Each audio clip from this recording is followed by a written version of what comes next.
Your 15 years here are over, the new CFO said, smiling like he'd just pulled off a coup. His suit was still too crisp, his voice too rehearsed. I didn't argue. I just wished him luck with the quarterly reports. Because luck was all he'd have left. I wasn't hired to play politics. I was hired to build. 15 years ago, when the company was nothing more than cheap furniture, borrowed credit, and a dream barely surviving, they found me. A kid who spoke in models, forecasts, and numbers that breathed like organisms. I gave their chaos structure. I built the financial architecture brick by brick, turning broken ledgers into a living system. And the system delivered.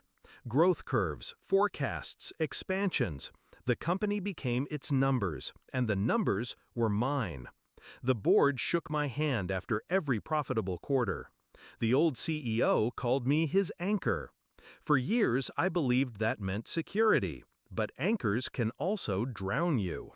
It started small, a locked door where I used to walk freely, a strategy meeting where my name was left off the invite, forecast models altered without my knowledge. At first, I thought it was oversight, until I saw the signatures on the updated reports. Not mine, his, the new CFO. I studied the edits. Smoother curves, rosier predictions.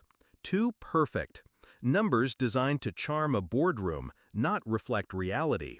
Fiction dressed up as strategy.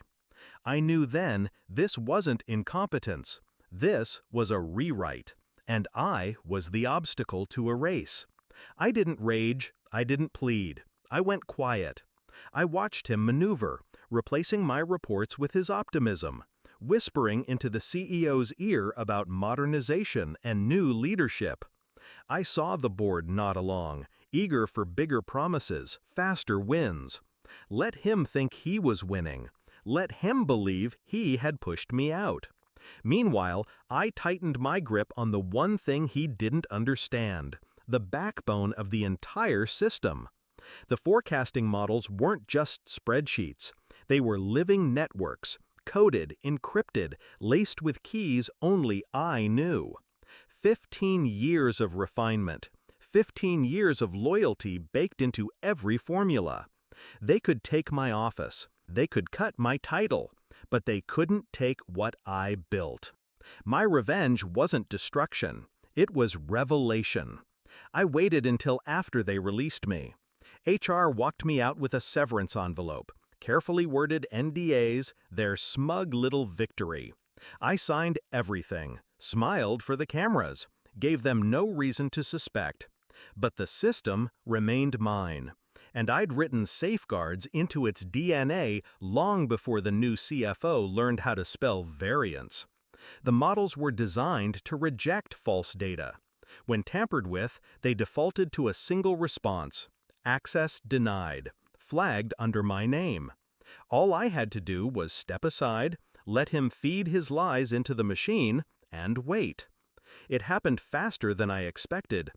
The next morning, my phone buzzed. Unknown number. I answered. It was the CEO himself. His voice, usually silk, was frayed, almost breaking. "The board is waiting," he said. "We're on the call and the quarterly forecast won't load. All it says is your name and access denied. Explain." I could hear them in the background. Raised voices, panic, investors demanding answers. The silence of money growing restless. I leaned back in my chair, the severance envelope unopened on my desk. I could have explained. I could have saved them. Instead, I said, calmly, "Perhaps your new CFO can walk you through it." The line went dead. By the end of the week, the fallout was everywhere. Investors furious. Projections exposed as fiction. The CFO who replaced me?